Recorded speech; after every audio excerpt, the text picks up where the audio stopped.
요게벳에 대해서 오늘 말씀을 나누도록 하겠는데요. 사실 오늘 읽은 이 출애굽기 2장에서 10절까지 말씀에는 요게벳이라는 이름은 등장하지 않습니다. 요게벳이라는 이름은 출애굽기 6장 10절 말씀과 그리고 민수기 26장 59절에 나옵니다. 민수기 26장 59절에 보면 아브라함의 처의 이름은 요게벳이니 이렇게 나옵니다. 아브라함의 처의 이름은 요게벳이니 레위의 딸이요. 그가 아므람에게서 아론과 모세와 그 누이 미리암을 낳았고 이렇게 되어 있습니다. 아므람의 처의 이름이 요게벳이다. 이렇게 민수기 26장 59절에 나오는데 오늘 읽은 출애굽기 2장에 보면은 여기 보면은 1절에 보면 레위 가족 중 한 사람 아므람을 말하죠. 모세의 아버지 레위 여자에게 장가들어. 레위 여자는 바로 요게벳을 말하는 것입니다. 그 요게벳이 결혼해서 잉태해서 아를 낳았더니 이제 그가 모세다. 자, 그런데 오늘 이 이야기는 우리 1장에 여러분들이 아시는 대로 그 애굽 바로 왕이 이스라엘 백성들이 창성해 가는 것을 보고 두려워한 나머지 만약에 이 히브리 사람들이 그 애굽에서 이집트에서 전쟁이 날 때 만약에 적군의 편을 만약에 들어준다면 이 애굽은 큰 위기에 봉착할 수 있다는 이런 위기감과 두려움 속에서 이제 그 이스라엘 사람들을 핍박하기 시작했습니다. 근데 핍박을 할수록 이 히브리 사람들이 창성해지는 거예요. 참 대책이 없는 거예요. 마지막 방법이 무엇입니까? 그것은 바로 유아 살해 칙령을 내린 거죠. 남자를 낳거든 무조건 나일강에 던져라. 여러분 그 유아 살해 이 칙령을 바로가 발표할 때 처음에는 산파들을 통해서 남자들을 낳으면은 다 이제 그 버리라고 나이가 함께 버리라고 했는데 산파들이 하나님을 경외함으로 여러분 생각해 보세요. 여러분 생명인데 정말 생명을 여러분이 눈앞에 볼 때 그 죽이라고 한다고 죽일 수 있어요? 태어난 생명을 하나님을 경외하는 이 히브리 산파들은 정말 하나님을 경외하는 그 일 때문에 아이들을 버려서 죽일 수가 없는 거예요. 그랬더니 하나님이 함께 하시고 하나님이 산파들에게 지혜를 주셔서 너희들 왜 남자아이들 태어나면 죽이라고 했는데 나의 강변에 버리라고 했는데 왜 시키는 대로 안 했어? 왜 이들이 기가 죽지 않아요? 히브리 여인들이 얼마나 건강한지 저희들이 가기 전에 아이들을 다 낳아버렸어요. 그래서 대답도 아주 정말 너무나 잘 피해가는 거예요. 하나님이 함께 하시니까 막 눌려서 사는 게 아니에요. 그래서 마지막의 방법이 뭐냐면 결국에는 무조건 남자애들은 하여튼 산파들을 통하지 않더라도 나일 강변에 다 벌어서 죽이도록 그런 정말 유아 살해법을 악한 법을 만든 것이죠. 여러분 사실 오늘 우리가 사는 이 시대에도 보니까 제가 자료를 찾아보니까 여러분 태어나서 죽이는 것만이 그게 살인이 아닌 거예요. 어린아이들이 뱃속에 있을 때 오늘날 지금 이 사회는 참 정말 이상하죠. 인권법이라고 하면서 어떻게 태아의 인권을 그렇게 말살할 수가 있어요. 뱃속에 있는 태아를 임의로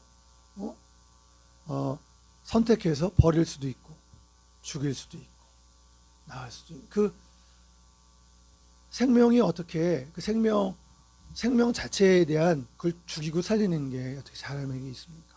하늘이 준 생명.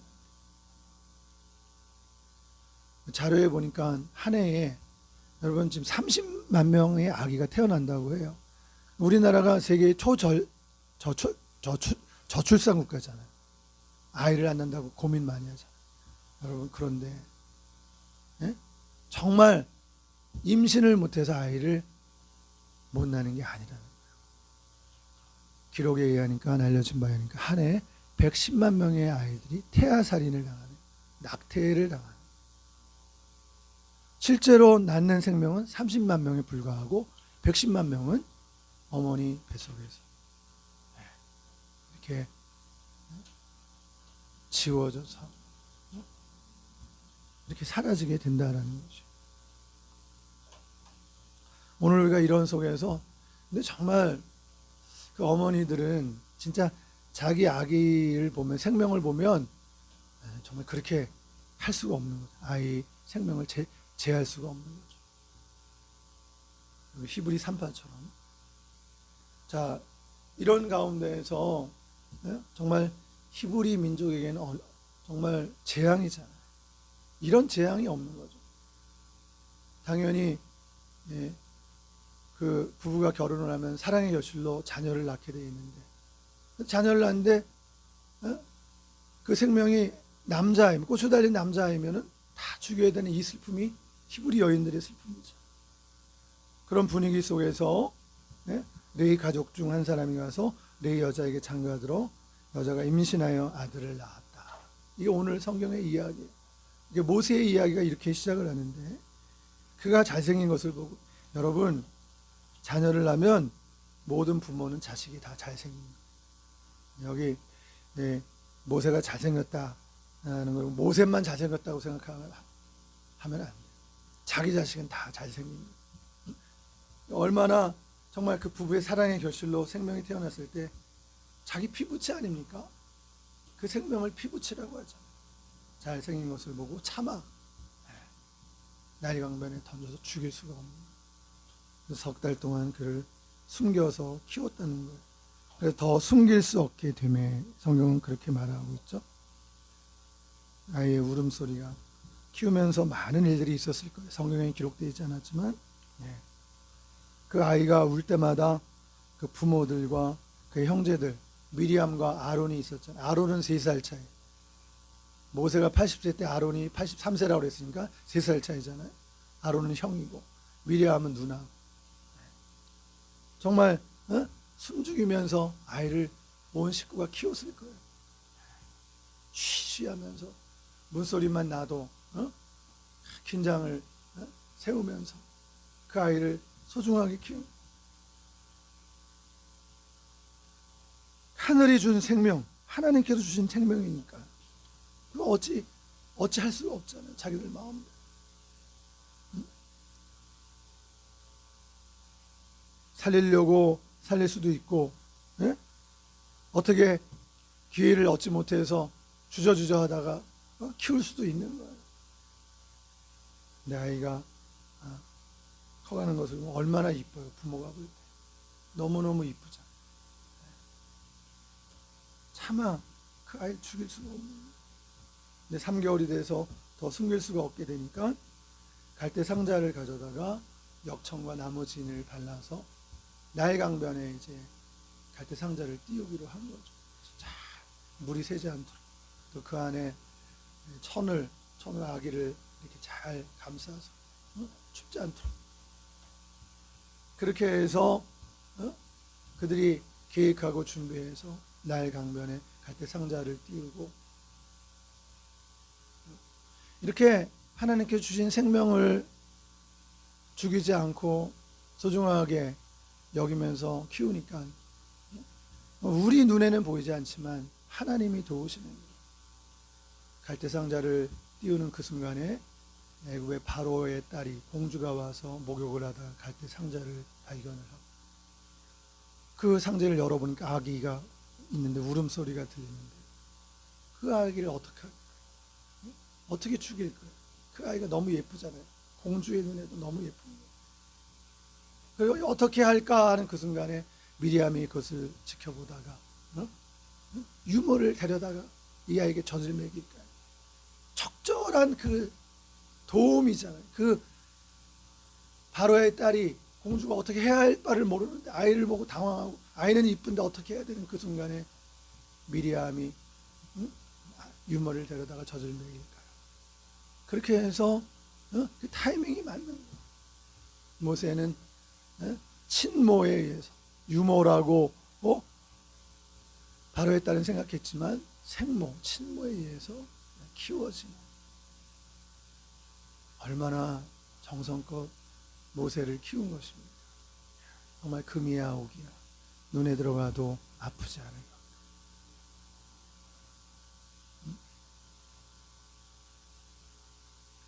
이렇게 정말 석 달 동안 미리 그렇게 키우는 그런 가운데서도 온갖 정성을 다 기울여서 모세를 키운 거죠.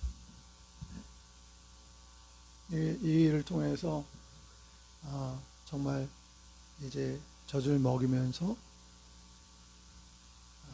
모세가 하나님의 백성인 것을 알려주고, 기도하면서 모세에게 젖을 먹이면서 키웠을까요?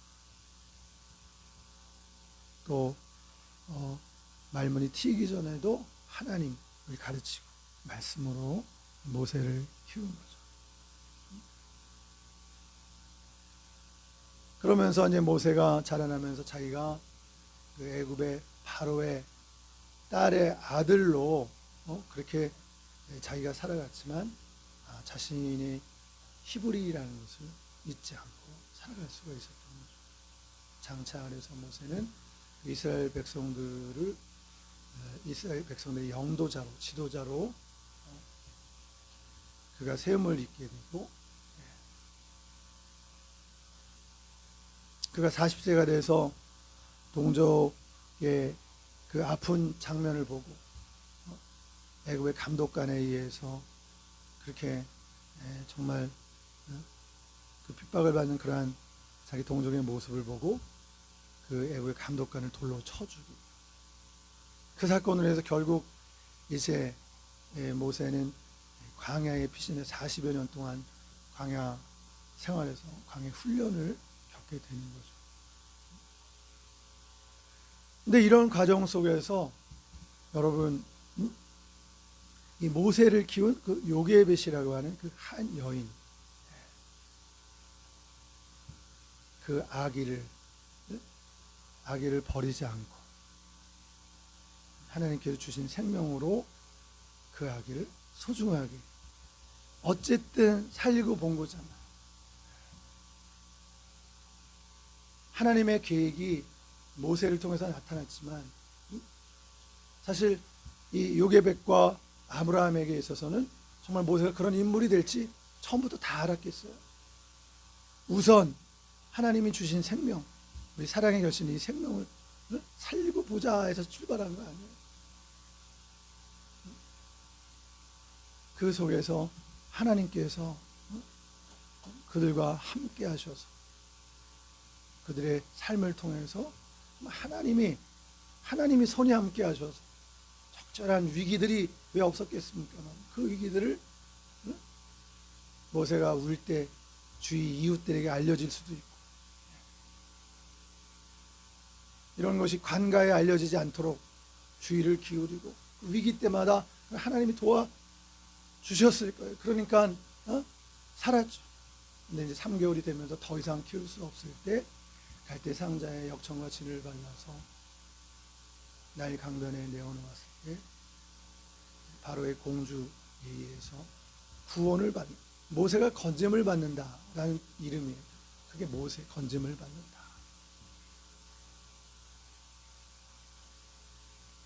모세를 키운 그 요게벳의 그 마음은 정말 모든 정성을 다해서, 정말 이 모세 부모는 자기 생명보다도 더 귀하게 모세를 키웠다고 볼 수 있습니다. 엄마는 그렇게 모세를 키운 거예요. 그런 속에서 이제 모세가 자라나서 얼마나 정말 금이야 오기야 하면서 모세를 이렇게 키웠겠어요. 모세의 필요를 채우면서 울 때마다 그 우는 이유가 쉬를 봐서 볼일을 봐 용변을 해서 우는 건지, 배고파서 우는 건지, 스킨십이 필요해서 안정이 필요해서 우는 건지, 추워서 우는 건지, 그 필요들을 엄마는 제일 가까이 다 채워주는 거예요. 그렇게 3개월 동안. 모세와 요게벳은 한 몸인 거죠. 한 공동체. 모세가 울음소리만 내도, 숨소리만 내도 엄마는 그 모세에게 반응을 하고, 그렇게 3개월을 정말 자기 몸처럼 모세를 키웠다고 볼 수 있죠. 얼마나 사랑스러웠겠어요. 그 아이가 자기 자녀라는 것에 대해서도 너무나 기뻤을 것이고, 고민은 이제 이 아이를 어떻게 할 건가, 점점 크는데 이게 발각이 되면 어떻게 할 건가, 그런 것에 대한 두려움, 고민, 그런 속에서 오늘의 이런 결정을 할 수 있었잖아요. 결국 이제 3개월 만에 이제 이별하기로 결심을 하고, 모세 부부는 이제는 더 이상 모세와 함께 할 수 없다는 것을 생각하고 이별하기로 생각을 했을 때, 그 요게벳의 마음은 어땠을까요? 찢어지는, 그 가슴이 찢어지는 그런 아픔이 있었겠죠. 사랑하는 모세 아들과 이별을 해야 돼. 모세는 몰랐겠지만 엄마의 마음은 그랬을 거예요.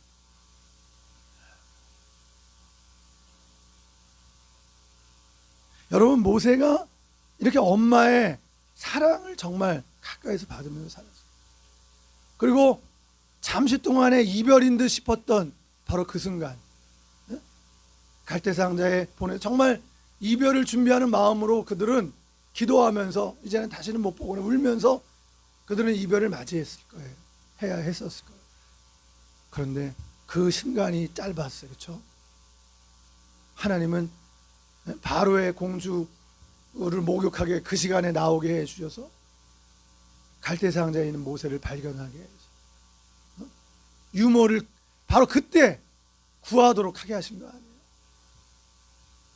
모세는 정말 그 이후에도 친모의 사랑을 받으면서 정말 그 스킨십, 엄마가 자녀를 안아주는 그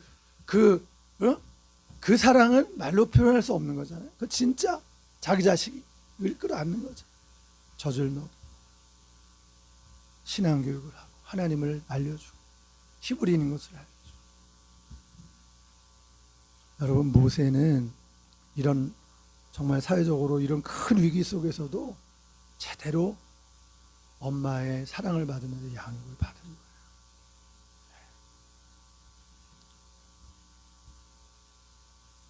이런 모세가 장차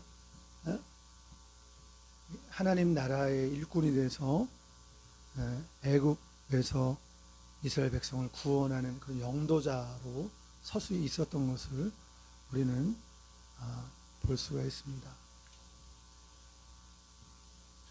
여러분, 오늘 우리가 이 모세의 이 부모 또 요게벳을 오늘 우리가 만나서 요셉을 키운 그 요게벳의 모습을 우리가 이렇게 볼 수가 있는데요. 여러분, 우리는 어떤가요? 여러분 자신은 어떻습니까? 오늘 이 땅을 살아가는 수많은 사람들이 참 사회생활을 해가면서 적응을 하지 못하고 또 세상 살이 속에서 자꾸 뒤처지고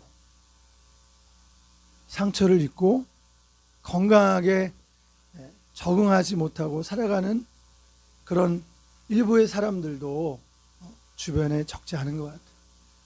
오늘 교회가 해야 될 일이, 사명이 무엇일까요? 아까 우리가 찬양 예배 속에서 읽은 그 말씀, 이사야서 61장의 말씀은 주 여호와의 영이 내게 임하셨으니 내게 기름을 부으사 가난한 자에게 아름다운 소식을 전하게 하려 하시며 나를 보내사 마음이 상한 자를 고치며 포로된 자에게 자유를. 갇힌 자에게 노임을 선포하며 슬픈 자를, 모든 슬픈 자를 위로하고 시온에서 슬퍼하는 자에게 화관을 주어서 그 슬픔을 대신하고 기쁨의 기름을 붓고 찬송의 옷으로 근심을 대신해서 그들로 의의 나무 여호와께서 심으신 그 영광을 나타낼 자라. 성령을 보내셔서 마음이 상한 자를 고치고 치유하게 하시는 것, 이게 하나님께서 이 땅에 성령을 보내신 이유예요. 예수님께서 이 세상에 오셔서 하신 그 사역 세 가지가 하나님의 말씀을 전파하고 전도하는 거죠. 그리고 가르치고, 말씀대로 가르치고, 그리고 치료하고 치유하는 사역을 했죠. 오늘 세상에 우리 주변에 이 사회 발전 속도를 따라가지 못하는 그런 노년들이 이 사회 변화를 적응하지 못하죠. 노년뿐만 그런 게 아니에요. 일반 사람들 중에서도 사회 발전 속도를 따라가지 못하고 병들어 있고, 마음의 병을 가지고 있고, 마음의 상처를 가지고 무시받고, 그것밖에 못해, 그것도 몰라, 그리고 자기는 아주 못난 존재로 생각하고, 왜 태어났네, 내가 이 세상에 정말 왜 태어나니, 태어나면 안 될 그런 존재처럼 생각하는 사람들. 여러분, 이런 일들 속에는 그가 만난 사람들을 통해서 받은 영향 때문에 그런 거죠. 무시받고, 사람 대접 못 받고, 이게 상처가 되는 거죠. 부모들을 통해서도 그런 것이죠. 부모들을 통해서. 부모는 잘 알지 못하지만 자녀를 키우면서 자녀들을 편애하기도 하고 차별하는 거죠. 비교하는 거죠. 자녀를 키우면서. 아들과 딸도 지금까지 우리 역사 속에는 비교했잖아요. 딸들은 무시당했잖아요. 공부 잘하는 아들과 공부 못하는 아들이 비교당했다. 잘생기고 못생기고 비교당했다. 공부 잘하고 못하고.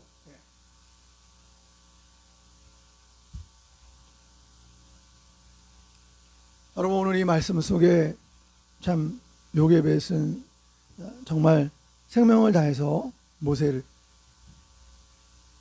지켜준 거죠. 모세가 죽어야 된다. 그건 왕의 칙령 아닙니까? 누구도 거스를 수 없는 그 죽음의 그 공포와 위협 앞에, 그러나 그들은 하나님을 생각했고 생명을 사랑했고 자기가 낳은 그 아들의 모습을 보면서 그들은 차마 죽일 수가 없는 거죠. 생명을 다해서 할 수 있는 노력을 다 기울인 거예요. 모세를 보호해주고 지켜주는 거예요. 예뻐해주고 보호해주는 거예요. 여러분, 그러나 사실 우리를 키운 우리의 부모님들은 모세의 부모 같지 않은, 그렇게 하지 않은 부모도 많이 계세요. 어떤 이들은 커가면서 어렸을 때 그냥 방치된 채로 자란 사람들도 있어요. 방치됐다는 게 뭐예요? 모세의 엄마는 모세가 쉬를 보고 용변을 보고 뛰어가서 빨리 기저귀를 갈아주는 일을 했을 거예요.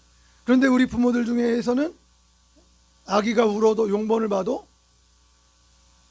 그대로 자기가 피곤하다 그러면서 귀찮아가지고 그냥 내버려둔 부모도 있을 거예요. 어린 아기의 필요를 민감하게 채워주지 못하는 그런 부모가 있어요. 어린아이가 자기도 모르게 용변을 보거나 쉬를 보거나 보리를 본 다음에 울잖아요. 그 시키지 않아도 다 울게 돼 있어요. 그때 빨리 부모가 와서 그걸 해결해 줘야 돼. 갈아줘야 돼. 근데 그걸 해결해 주지 않고 그러면 어떤 일도 생겨요? 용변이 그냥 말라버려요. 그 다음에 어린아이에게 생겨나는 태도가, 성장 과정에 그런 거예요. 그 다음에 그런 일이 몇 번 반복되면 아이가 울지도 않아요. 배고프다고 울지도 못해요. 용변을 봤는데 울지도 못해요. 어린아이는 어리지만 말은 못하지만 이미 어렸을 때 감정이 다 죽어버린 거예요. 말은 안 하지만 내가 울어도 엄마는 나한테 안 뛰어오는구나. 내가 울어도 내게 젖을 안 먹이는구나. 내가 울어도 기저귀를 안 갈아주는구나. 내가 아파도 나를 보호해 주지 않는구나. 아기는 말하지 않지만 그렇게 반응해요.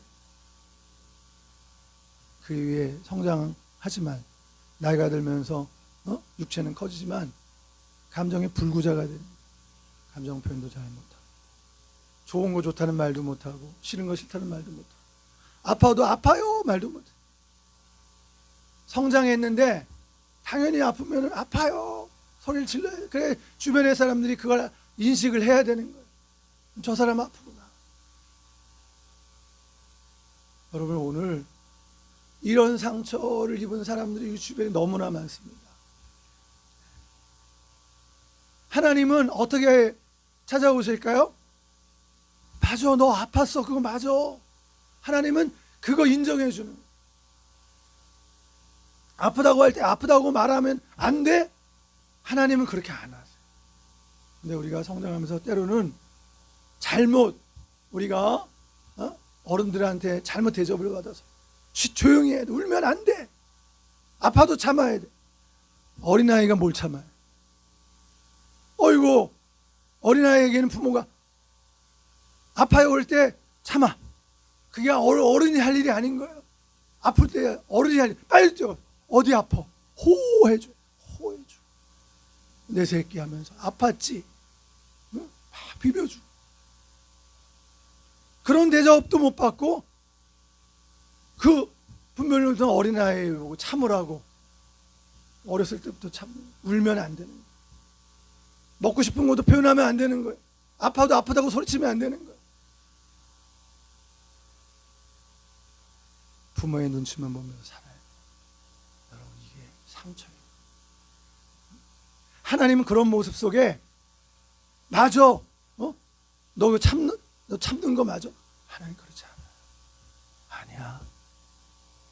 사실 네 엄마 아빠 네 부모가 그건 너한테 잘못한 거야. 여러분, 그것 부모를 정죄하고 부모랑 싸움하라고 이 말 하는 게 아니에요. 여러분들이 회복되고 치유되려면 그렇게 해야 된다는 거예요. 부모가 몰라서 그렇게 했을 수 있는 거예요. 그 부모도 부모의 부모가 어렸을 때부터 참으라고, 조용히 하라고, 배고파도 참으라고, 먹을 게 없는데 남자 녀석이 그 정도 참아야지, 그런 식으로 컸기 때문에 그렇게 교육을 했을 거예요. 근데 우리 부모가 나에 대해서 그렇게 했을 때 하나님은 우리에게 오셔서 부모가 너한테 그렇게 한 게 그게 옳은 건 아니었어. 오늘 말씀은 아까 읽어드린 그 말씀, 예수님께서 오셔서 하신 그 성령 사역, 치유 사역도 가난한 자에게 복음을 전하기 위해서 성령에 임하신 거예요. 상처 입은 자를 고치고 포로된 자에게 자유를 선포해 주는, 갇힌 자를 풀어주는 예수님께서 오신 것이 그 일을 하신 거예요. 여러분, 오늘 우리 자신이 그래서 치유받아야 돼요. 자신이 제대로 치유받을 때 우리는 사람들에 대해서 열린 마음을 갖게 돼요. 진정한 봉사가 이루어지는 거예요. 치유되지 않은 채로 있을 때는 다른 사람의 어려움을 겪고도 그 어려움과 그 필요에 대해서 결코 민감할 수가 없어요. 그 마음을 동정해 줄 수가 없어요. 머리로는 도와야 된다라고 생각할지 모르지만 실제로 가서 그런 같은 마음으로 연민을 느끼면서 공감하면서 함께 울어주고 함께 기뻐해 줄 수가 없는, 나에게 병든 마음이 고침을 받아야 돼. 상한 영이 치유를 받아야 돼. 이 시간에 우리 기도하도록 하겠습니다. 이 시간에 우리 잠시 기도합시다. 우리 적용하면서 이 말씀을 적용하면 잠깐 우리 기도하는 시간도 잠깐 이렇게 해도 될 것 같아요. 잠깐. 그 다음에 이렇게 마무리하면 될 것 같아요. 우리 이 시간에 말씀에 의지해서 정말 내 안에 그런 아픔과 그런 상처들, 사실 여러분들이 이것을 여러분들이 잘 볼 기회가 별로 없었을 거예요. 그러나 사실은 모세의 어머니는 모세의 필요에 예민했던 엄마예요. 요셉에서는 그런 엄마. 그래서 정말 자기 생명을 아끼지 아니하고 모세를 보호했어요. 여러분, 그런데 우리의 엄마 아빠는 어땠는가요? 나를 방치하고 나를 유기하고 내 필요에 대해서 민감하지 않은 그런 엄마였어요. 그런 아빠였어요. 엄마가 너무 피곤해해서 나를 잘 돌보지 못했어요. 하여튼 나름대로 엄마 사정의 이유 때문에 나를 돌보지 못했어요. 그러나 사실 그것 때문에 내가 기가 죽어서 살게 되는 그런 모습도 내 안에 있을 수 있는 거예요. 나도 모르게 나는 하나님의 사랑받기 위해서 태어난 존재가 아니라 나는 별로 쓸모없는 존재인가 봐. 나는 엄마 아빠한테 도움도 안 되고 하나님이 정말 날 사랑하는지 나는 모르겠어. 여러분, 이런 부분이 있다고 한다면 우리는 먼저 사실은 우리 부모에 대해서 섭섭한 것을 고백해야 됩니다. 그것은 부모를 미워하는 것과 다른 것입니다. 그것은 분별이에요. 부모가 잘못한 거에서 왜 내가 그때 내가 말 못할 때, 내가 힘들어할 때 왜 엄마는 나를 지켜주지 못했나요? 그 말을 해야 되는 거예요. 그리고 엄마도 사실 이 말씀을 듣는 사람들 가운데에서는요, 깨닫는 대로 엄마도 내가 그때 내 아이에게 필요를 못 채워줬구나, 미안하다, 말할 수 있어야 돼. 미안하다.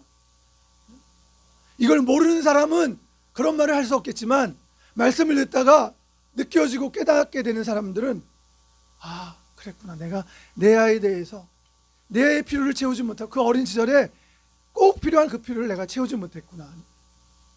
내 입장에서만 그렇게 하다가 아이가 마음이 다쳤구나.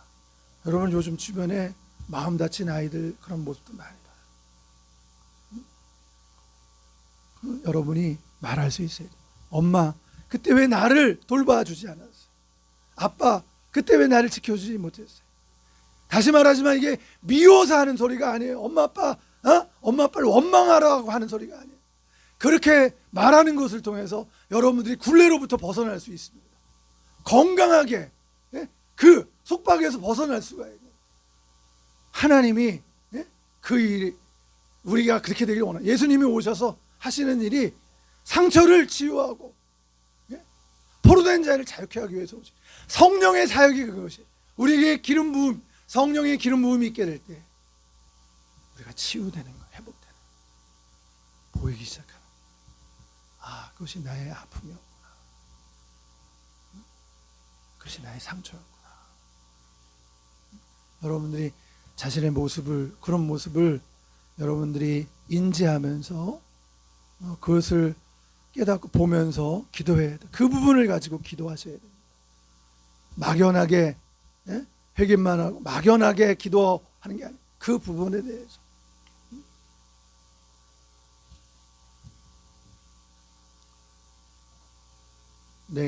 나 자신도 모르게 왜곡된 나의 자아, 힘과 권위에 의해서 눌려진 나의 자아. 공이 있잖아요. 공이 있는데 정상적인 공이어야 되는데 찌그러진 공이 된 거예요. 쏙 들어가는 고장난 공이 된 거예요. 그 부분이 회복돼야 되지 않겠습니까? 여러분들이 이런 부분에서 생각나는 부분에 대해서 하나님께 기도하고, 하나님, 이 부분은 이런 것 같아요. 제가 이 부분에 있어서 또 어떤 건 잘 모르지만 그러나 제가 이렇게 힘들고 기가 죽어 있는 이유가 이런 것 같아요. 하나님께 그렇게 기도해 보세요. 그리고 여러분의 부모에 대해서도 그것을 말할 수 있어요.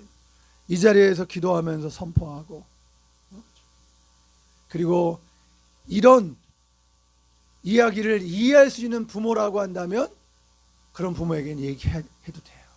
이해를 못하는 사람들은 여러분들이 이것을 먼저 개인적으로 체험하고 부모에게 나중에 깨닫게 해주시든지, 그것은 다음 단계예요. 지금 급하지 않아요. 또 부모의 입장에서는 그렇습니다. 자녀들이 이렇게 회복되기 위해서 자기 표현을 하고 때로는 자기 감정을 막 분출하고 그것이 마음에 들지 않은 모습으로 나온다 할지라도 이런 걸 아는 부모들은 그때 그것을 알아야 돼요. 용납할 줄 알아요. 아, 지금 우리 자녀가 자아가 회복되는 기회구나. 그때 기도해 줘야 되는 거예요. 잘 이번 기회에 드러나면 치유되는 겁니다. 감춰지면 힘들어요. 드러나는 건 어렵지 않습니다. 근데 그것이 드러나지 않으면 힘든 거예요. 그게 드러나도록 도와줘야 돼요. 오히려 드러날 때, 표현할 때는 아, 지금 이것을 통해서 우리 자녀가 치유될 수 있구나. 기도하면서 옆에서 도와주세요. 그래, 맞아, 그때 맞아, 그 말이 맞아, 내가 그랬어, 인정하고 자녀들과 부둥켜 안고 서로 화해하고 서로 용서하는 그런 시간, 용서를 구하는 시간을 가지면 치유가 되고 회복이 되는 것입니다. 이 시간에 그런 치유의 시간을 갖기를 원합니다. 여러분, 기도하세요. 부모에 대해서도 하고 싶은 말 먼저 이 시간에 하나님 앞에서 먼저 기도하세요. 성령님께서 여러분들에게 오셔서 여러분들을 깨닫게 해주시고 보여주시고 인도하시는 대로 그렇게 하세요. 이거는 미안한 일이 아닙니다. 이렇게 하는 거예요. 내가 회복이 돼야 돼. 내가 건강하게 회복이 되면 그 다음에 병든 이들을 도울 수 있습니다. 병든 이를 찾아갈 수 있습니다. 저는 기도하도록 하겠습니다. 손 내밀어 주를 만져라. 주 지나신다. 여기 불 하나 꺼주세요. 너의 네, 이제 주 됩니다. 주 하듯이